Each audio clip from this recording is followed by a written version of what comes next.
May specific instruction daw siya kay unang ginang Marcos na linisin ang bureaucracy. Siya ang janitor. Aalisin yung mga remnants ng previous administration. 20 years na pala siyang nag-ooperate, tsaka marami ng patong-patong na cases sa kanya. Paano siya nakapagpatuloy sa pag-ooperate kahit marami na siyang cases before? In all fairness to the palace, walang pagtatakip. Pag ikaw ay appointee ng past administration, you just might be removed. At sinasabi nila, nalilinisin, J.V. Cruz ay nahuli. He was already arrested by the NBI before. He has more than 20 criminal records and derogatory records on file with the NBI. Ranging from estafa to illegal recruitment to usurpation of authority to use of alias, concealing true identity, true name. At hindi lang dito sa Metro Manila, meron siyang mga kaso sa Cebu, Davao, Bulacan, Calamba, Laguna, and the NCR. He had been doing this for more than 20 years already. We have seized also during the operation last Thursday the laptop and the mobile gadget. We are submitting the same for forensic to determine and establish the extent and scope of his operations. We will try to get in touch with those whom he had communicated tungkol dito sa modus na ito.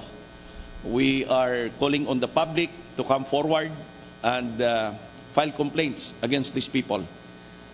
We remember that about last month, there was a directive for all presidential appointees to submit their credentials, and this was given the impression na ito yung maglilinis regarding the appointees dun sa dating administration. And this was taken advantage of by this group. So ito yung sinasabi nila, sinabi kanina ni Director, na siya yung sweeper or janitor. Na kung gustong maglinis, there are what? More than 6,000 presidential appointees in the bureaucracy, in the whole of government. So you think of getting appointed, getting promoted, they are offering their services for a fee. Doon sa sinabi ni Director na Customs is not accepting for himself. Ang sinasabi niya ay para yun din sa office ni ES, and then pag na-appoint ka na sa Customs, sabi niya ang sa kanya ay tara na lang. Doon na lang siya kukuha sa tara. So they are promoting corruption in the bureaucracy that you are eyeing an eye for position. We got him in Pasig.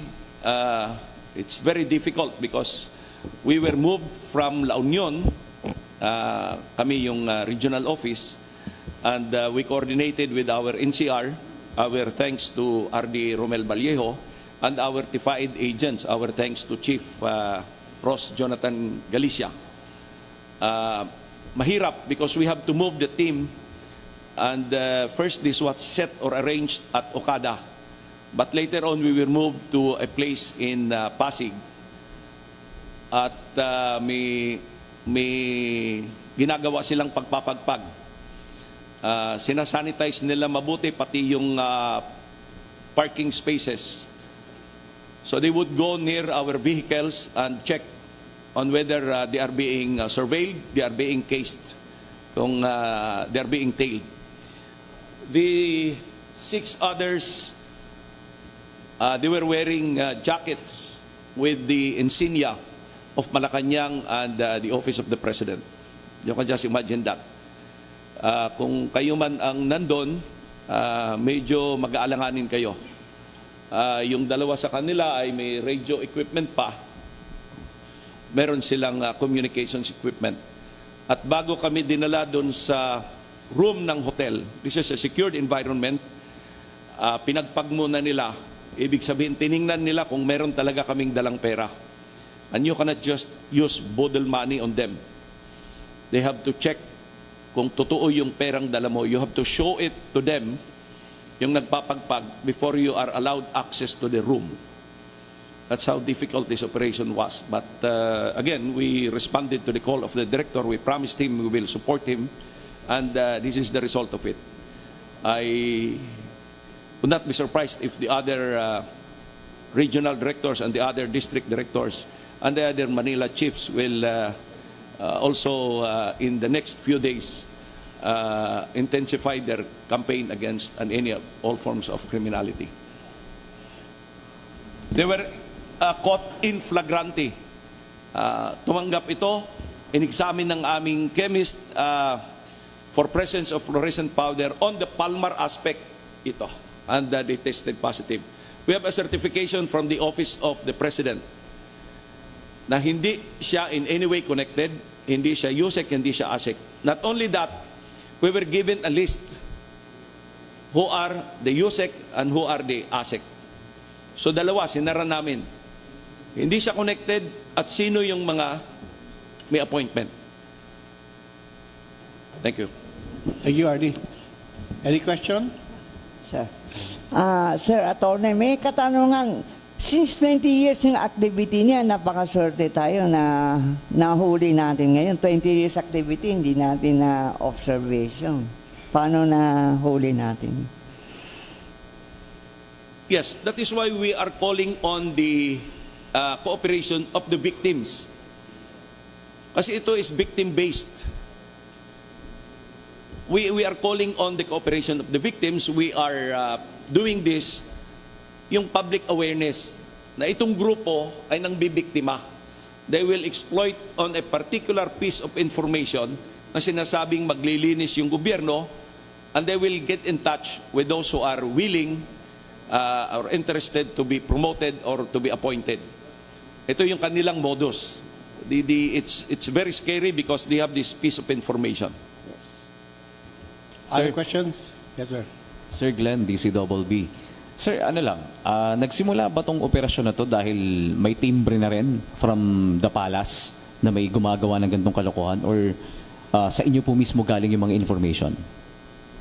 Sa amin galing yung information, and in fairness to another law enforcement agency, they are already being surveilled. I would not be surprised if magkakaroon uli ng panibagong operation dito. But they are already being tailed, being surveilled by another law enforcement agency. Nauna lang kami. But in all fairness to the palace, walang pagtatakip. As a matter of fact, we got the full cooperation of the palace with the issuance of a certification and a list of those who were appointed as USEC and ASEC. Ganong ka-cooperative ang palace. The palace does not promote this kind of activity. The palace is condoning this kind of activity. Sir, isa nga lang pong mas malinaw, sir, dun sa modus nila, yung sweeper na binabanggit ninyo gano'n, sir. Please, paano yung siguro mas madali lang maunawaan ng mga kababayan natin kung ano talaga yung estilo nila, ano yung ginagawa nila para makapambiktima? Merong piece of information na nakarating sa kanila na ang lahat ng presidential appointees were required to submit their credentials. And this is true. Even us at the NBI, we submitted our credentials. At sinasabi nila na pag ikaw ay appointee ng past administration, you just might be removed. With the ongoing political situation, they took advantage, they exploited this piece of information. At sinasabi nila, nalilinisin, tatanggalin yung mga na-appoint dati. And then they are now selling the positions or the promotions. And that is why we got this piece of information and converted this into an operational activity for the Bureau. Sir, Other question po questions? from Yeah, yes. Teleradio. Ay, sige sir. Go na. Then, Have we identified, sir, kung may mga officials ba or local officials na kumagat dun sa modus nila, and iniimbestigahan na rin po ba natin sila?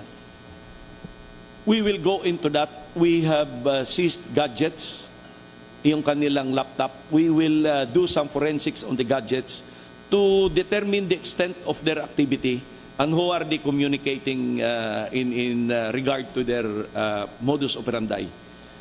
I personally believe walang magtotolerate dito.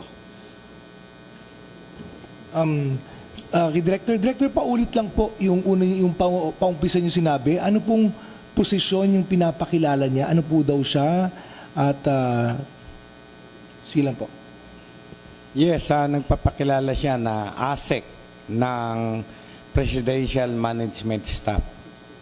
At may specific instruction daw siya kay unang ginang Marcos na linisin ang bureaucracy. Ang pakilala niya, siya ang janitor ng bureaucracy. Aalisin yung mga remnants ng previous administration at papalitan. So if you are interested for a position, ayun nga, ino-offer nila 500,000 to 1 million. Okay, Director, kung sino man po, no, yung kanyang modus ay hindi biro. Considering na ang target victim niya ay may mga kakayanan umupo sa posisyon sa gobyerno. Yes, sir. Para po magkaroon siya ng ganong kalakas na loob na i-modus itong mga aspirants o aspiring public officials natin, ano po ang backgrounder niya, kakayanan niya? Mahusay siyang magsalita. Mabulaklak ang kanyang dila, no? At ang kanyang pananamit during pagka meron siyang binibiktima, talagang kung todo maniniwala ka na siya ay ASEC nga with bodyguards. Ayan, yung 6 pa na iba with bodyguards na naka-ano rin with logo ng PSG. Isipin mo talaga, taga Malacanang siya. Mahusay ang kanilang style. Sir, na-mention niyo po kanina na 20 years na pala siyang nag-ooperate tsaka marami ng patong-pato na cases sa kanya. Paano siya nakapagpatuloy sa pag-ooperate kahit marami na siyang cases before? We have the pieces of information. Yung iba dito ay for some reasons na-dismiss, but for the others may warrant siya. Yung iba reported sa NBI, so this forms part of our derogatory database. Ito yung hinihikayat namin, yung biktima na ipagpatuloy yung kanilang reklamo. Hindi porket nahuli na ito, kagaya ngayon, ay hindi na kayo magrereklamo kung kayo ay nabiktima nito. This is part of our program, yung public awareness, informing the public of anong modus meron, anong piece of information na kukuha ng criminal syndicates that they exploit, that they take advantage of, kagaya nito. They took advantage of that piece of information. Tama si Director, he looked very dignified when we were dealing with him. Nakabarong ito at may insignia. Who would not believe him? But we checked. Hindi naman pa pwedeng maniwala kami, we checked. And very complacent siya. Kampanting-kampante siya because he knew for a fact that he was dealing with an NBI agent who wanted to be promoted. Ganun siya kakampante. But we always tell our agents, complacency kills. Yung pagiging kampante yan ang nakamamatay. Ito, well, buhay pa ito. Sir, anong mga kinakaharap na o kakaharapin pang kaso niyan, sir? Ang ngayon ay meron kaming isinampang estafa, meron kaming illegal use of alias, yung insignia, and for the other cases, titingnan namin yung sa forensic namin at titingnan namin yung pupunta pang ibang biktima niya. But in the past, he was charged for illegal recruitment. That's on record with the NBI. Cases ranging from estafa, concealing true identity, use of alias, the same, falsification of private documents. Ito yung tools na ginagamit nila sa kanilang criminal activity. Sir, tawag lang sila? Tawag, email, text, ganun lang sila manloko? O humaharap talaga sila personal? Humaharap sila personally after a series of communication. Everything was recorded in our mobile gadget used by our agent.